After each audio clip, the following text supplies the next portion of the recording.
Okay? So, now, here's the toughest thing. Toughest thing, bar none, for me as a parent when I was raising my kids was getting myself under control. How many of you have discovered that? Okay? See, if you don't have kids, you don't have to worry about that. You never have to. But if you have kids, all of a sudden you do.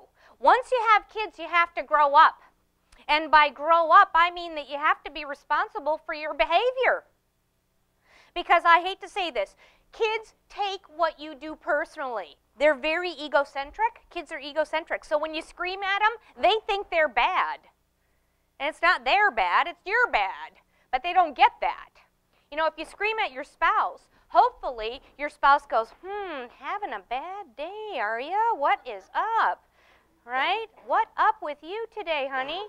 You know, but hopefully they're not going to take it personally, right? Not so with kids. Kids do take it personally, and it erodes their sense of self. So the number one determinant of whether discipline is effective or not is how we are when we're doing it. Now that is the hardest thing in the whole world. So I say, and I said yesterday, unless you can speak in a firm but kind voice, do not speak. Wow. So one time I was talking to my daughter and she goes, Mom, you may think you're speaking in a firm but kind voice, but you know, I can't take that counselor voice anymore, Mom. You know, so I was like, excuse me. It's better than, you know, unloading or yelling. So get ourselves under control. I talked to you about in the last workshop how to do that, right? We talked about how to get. This requires emotional regulation. How many of you have decided that emotional regulation is tougher since you had kids than before? All righty. Used to be. You know, you look at all people totally emotionally regulated. You might look at, you know, some of the leaders. We're going to look at Buddha, maybe Gandhi, maybe the Dalai Lama, Jesus. Do you ever see them with kids? No, they're not raising kids, honey. They can be love and peace and stuff because they're not raising kids. It's a little harder when you're raising kids, isn't it? Yeah. You want to know just how spiritual you are? Okay, get in a relationship with somebody else because relationships are really about us. Relationships teach us about our own selves. What's okay, what's not okay, what we like, what we don't like, right? Relationships are really about us. And I think when a kid comes to you, whether they come through your body, whether they come to you, however a kid comes into your life, and there have been many in my life because I've been teaching, you know, I've taught everything, you know, so I still teach. So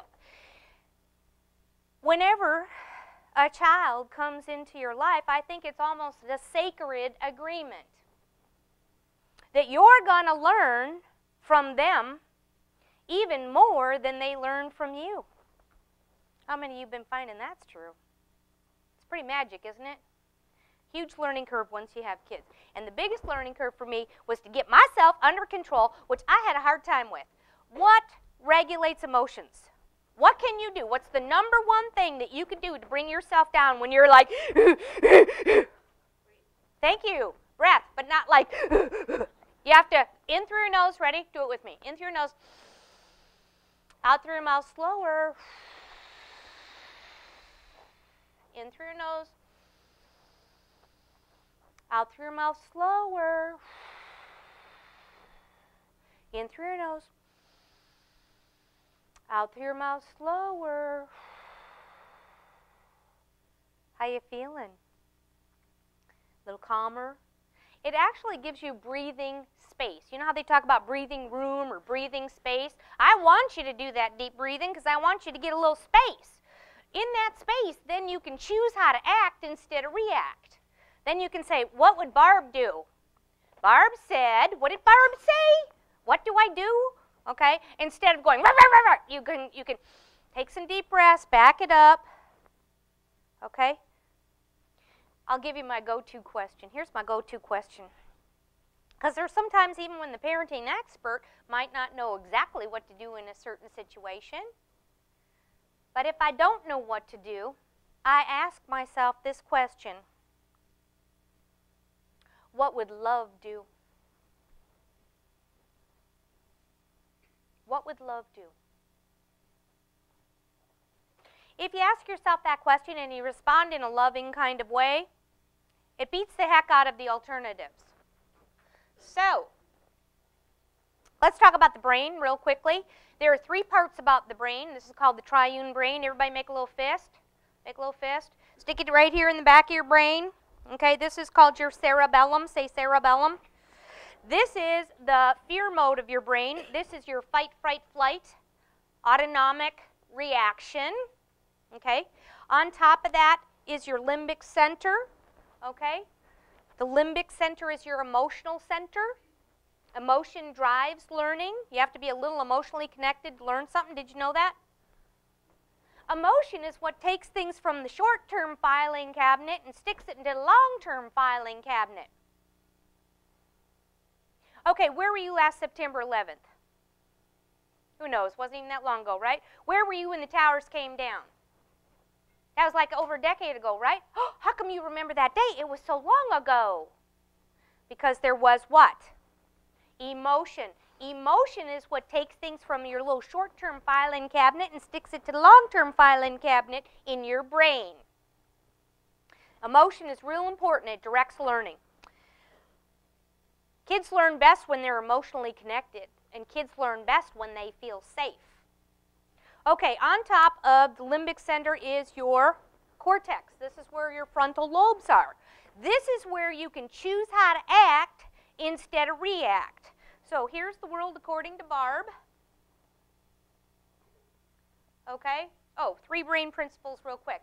Brains are pattern seeking and survival oriented. Anybody who has an inconsistent or a chaotic home where children don't have set rules, set boundaries, and set schedules, it's very difficult for kids. How many of you noticed your kids do better when they have a routine? Isn't it fun to go on vacation? Some of you are going, oh yeah, we're going to go on vacation. How many of you have taken your kids on vacation? Kind of fun, isn't it? Get them all off routine. Then what happens when you get home? You got at least a week to pay, don't you? Okay, so kids' brains as well as adults are pattern seeking, and we want to be as consistent as we can. Okay, now here's another thing. Do this with me. Ready? Say, connections on the outside. Create connections on the inside. Do it again. Connections on the outside. Create connections on the inside. Okay, what I mean by that is everything in life is about relationships. Everything in life is about relationships relationships are the most important thing to me. I think everything in life is really about relationships. You get jobs not because of what you do, it's who you know a lot of the time, isn't it? Everything in life is about relationships. Kids, when they connect and have healthy relationships, healthy, loving relationships with others, particularly the primary caretakers, their family, their school, their community, when they have that kind of connection, it actually forms connections between the synapses in their brains. And it develops then their frontal lobes. The consequences for people or children who do not develop connections with people on the outside is severe. Okay, let's go to Columbine. Let's go to Virginia Tech.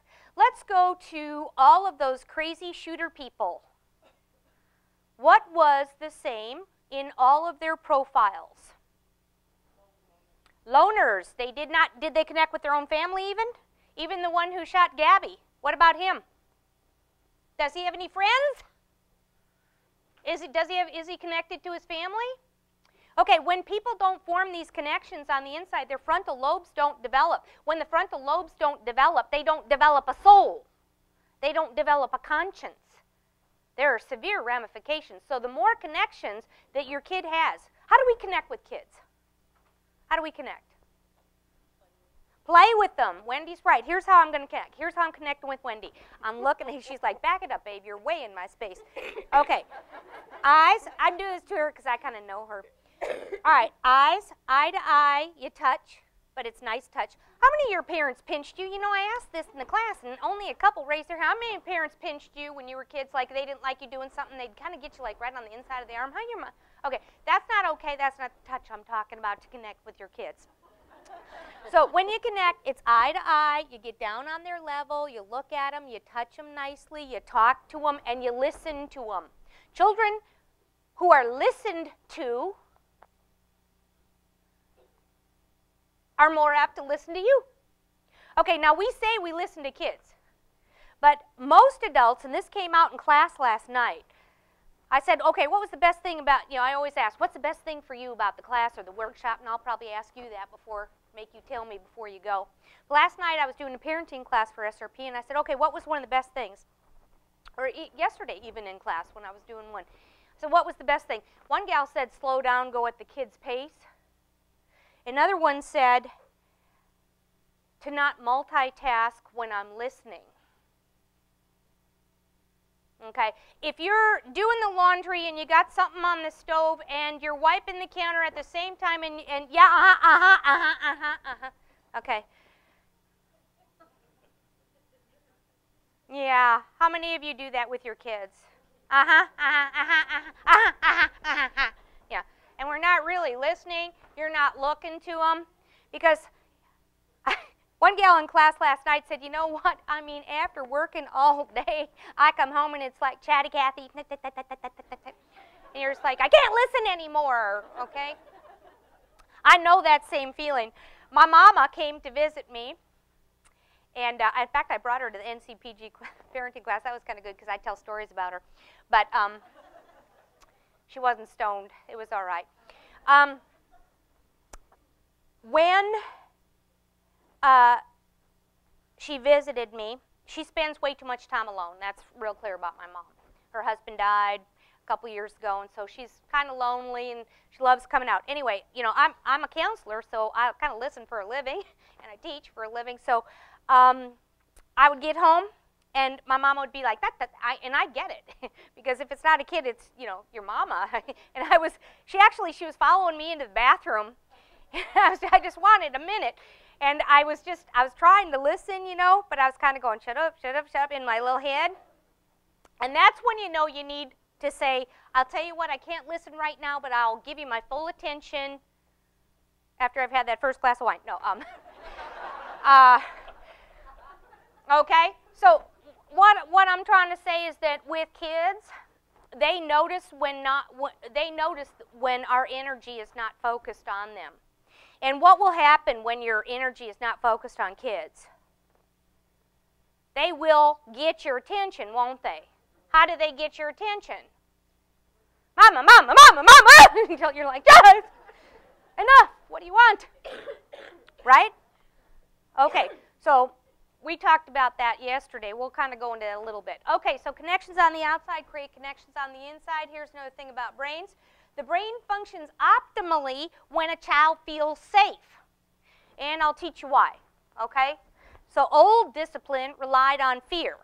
But my discipline relies on love. Remember my go-to question? What's the go-to question? What would love do? Okay, we're not doing fear. We're doing love, and I'll teach you why. This is a little slow. Okay, this is World According to Barb. The world according to Barb is everything comes from either love or fear. Ready? Love or fear. One more time. Love or fear. What happens when a person goes into the fear mode, this little stem part of the brain, remember that cerebellum? I was telling you about that fight, fright, flight, autonomic reflex. That gets turned on. This part is so powerful that when this little part of your brain, the stem's turned on, the rest of your brain's turned off. One works only at a time. This one's so powerful. When you're in the fear mode, there's only 4 things a person can do. Attack, get defensive, lie, or run away. Is that where you want to be when you're disciplining a child? No, not unless you want to teach them to be fearful and attack, get defensive, lie, or run away. No, no, no, no, no. I do not deal with kids when they are in the fear mode. And I don't deal with adults when they're in the fear mode, because unless I want to get attacked or have them get weirdly defensive. How many of you know adults who live in the stem of their brain? They are either very attacking or they're constantly defensive. How many of you know adults that are like that? Yeah. Do not engage. So if you're in the fear mode, do not engage children. If a child's in the fear mode, do not engage them. That's why you create the safe place. How many of you did your homework and created the safe places in your houses? Alrighty. I will expect then that you come to the classes because I find that even one time people don't really get it. You kind of have to do this stuff.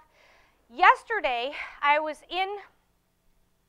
taught 2 classes yesterday, but in the class, was it the morning class? I think it was. Somebody said, you know, I did this stuff and it really, really works. And I said, yes, it really, really does. This stuff really, really works. I can give you the tools, but you are the ones that have to implement it. You're the ones that have to kind of change how you think and how you are and what you do. So creating emotional safety for kids is really critical, so I create a safe place. And I use a safe place instead of timeout. Okay, I'll send them to the safe place where they can calm down. Remember how I taught you to teach them 4 composure techniques? Right? What's people's greatest fears? We talked about fear in class last night. What's people's greatest fears? Two biggest fears of all people. Abandonment, yeah, and rejection. When you put kids in a timeout, they kind of feel what? Abandon and rejection. When you put them into the safe place, you create safety. Language creates concepts in children's brains. That's why when you discipline a child, I'm going to ask you to use the language of safety instead of the language of fear. Instead of, just wait till your dad gets home. Okay, is that a love-based or a fear-based thing? Yeah. Okay, if a person's in the fear mode, what are the only 4 things they can do? Attack, get defensive, lie, or run away. That's not a good place to be disciplining. It's not, and I won't work with the kid when they're like this. I got to get them out of this mode. Otherwise, another thing too, when kids are like emoting, let's say they're tantruming, is that a good time to discipline them? I see people doing this. You're not listening to me. You're not. They can't hear you. Don't bother.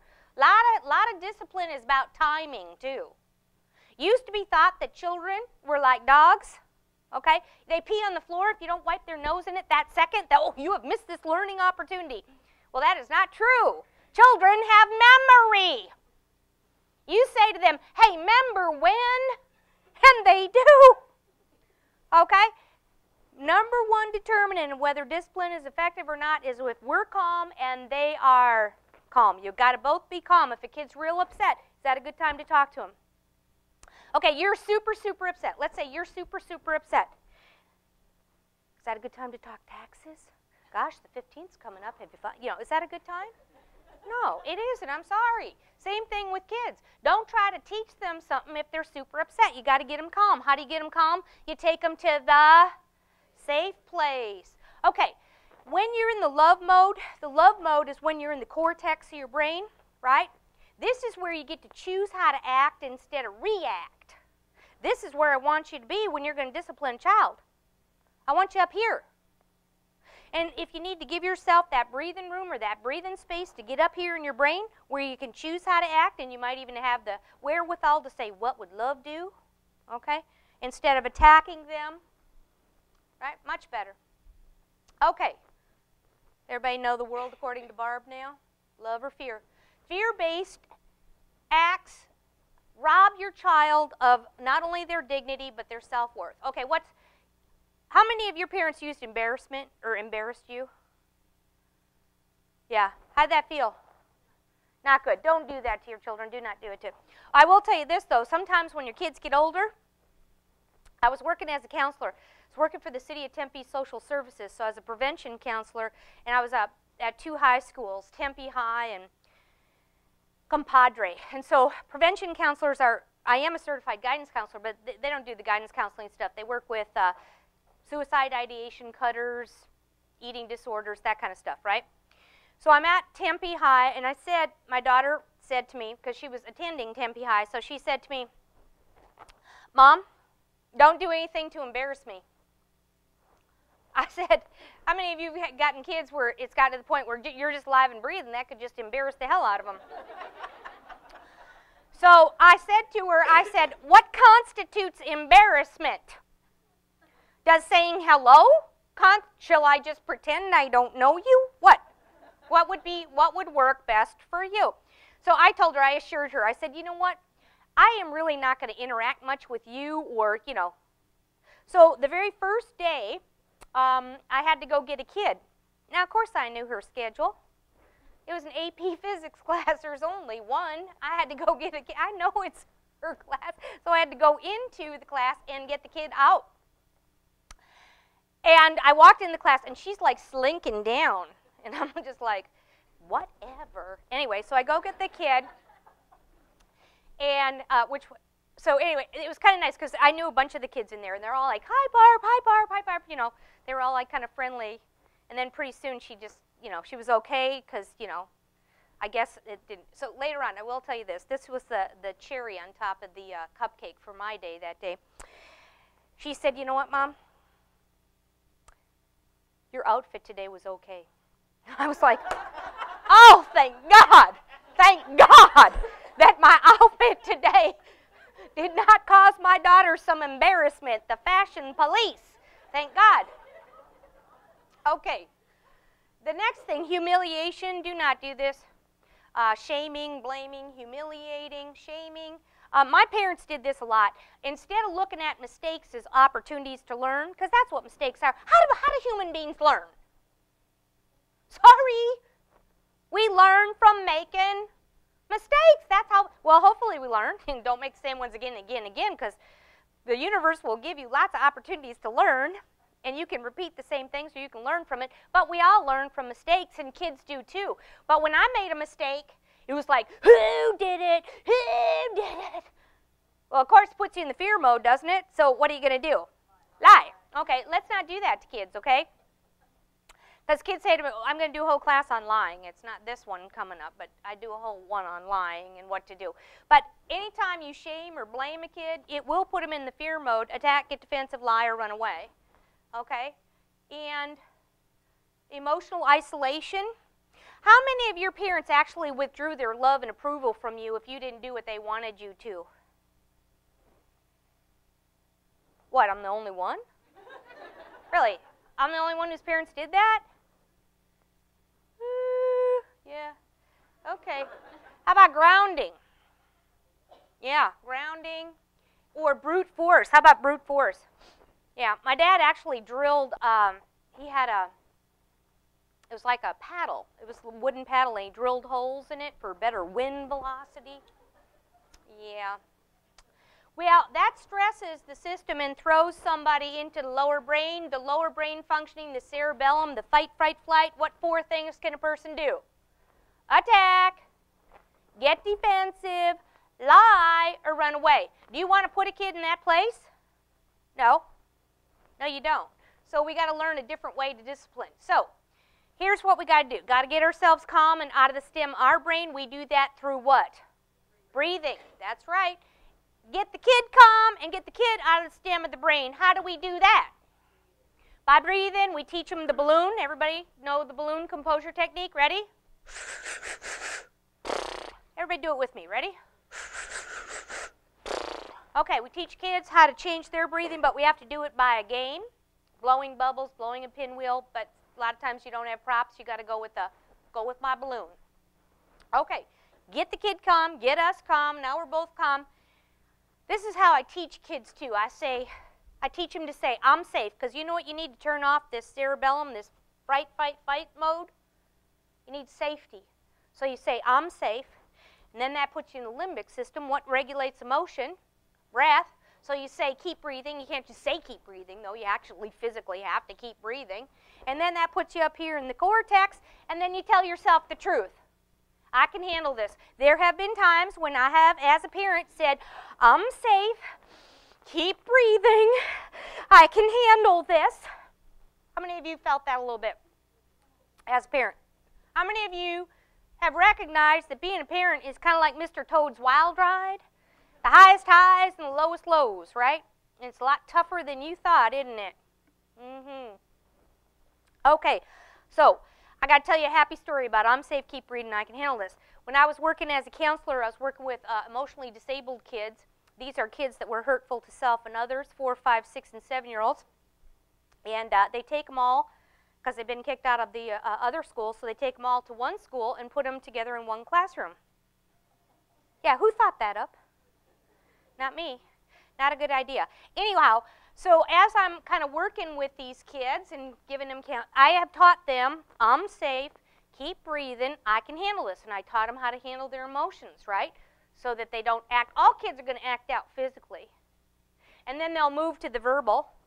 And they'll call you a poop head, and you'll go, oh my God, this is so great. It's just like what Barb said. They've moved from the physical to the verbal. They're just moving right along. But then we've got to teach them, we got to teach kids how to say how they feel in a non-hurtful way. But again, I know grown-ups who can't do that. So, you know, the kids haven't been on the planet that long, so we've got to work with them. And somebody said, how many times do I have to go through this with my kid? How many times do I have to say this? And I said, until they get it, right? And some kids that's sooner, some kids that's later, but a lot of it is how we are when we're doing it with them.